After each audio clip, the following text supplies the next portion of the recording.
Hi, I'm pastry chef Rose Deneen. I'm also a pastry instructor at a community college, and I'm a cookbook author. The book is Baking with Vegetables, and today I'm going to bake with vegetables. I'm going to make a brownie with a vegetable, and believe it or not, the vegetable in the brownie is going to be, wait for it, cauliflower.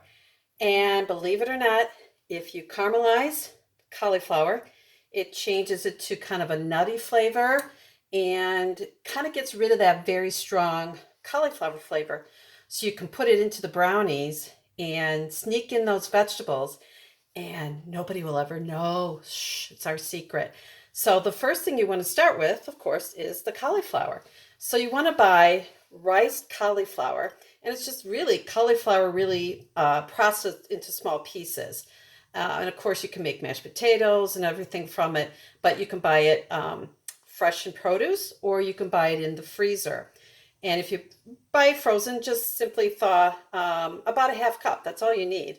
Or if you've made it for dinner and you have leftover, you can chop it up and then do the caramelization as well. So it doesn't take a lot to get into the brownies and really get an extra serving of vegetables in. So I want to show you the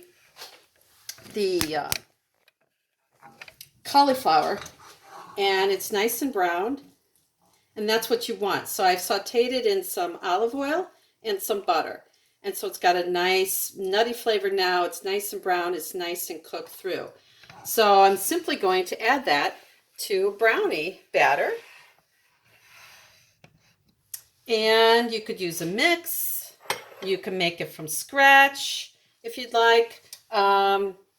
Either way is fine. I'm simply going to just fold that in and then bake the brownies like you would. And again, a sneaky way to get that cauliflower in. And trust me, you'll never know it's there because chocolate's obviously very, very strong flavor. Even though cauliflower is, now by caramelizing it, I've kind of taken away that really strong flavor. So all they're going to do is taste chocolate.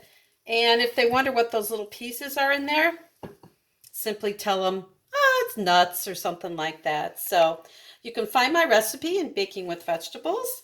And of course, it's available on Amazon. So happy baking. See you soon.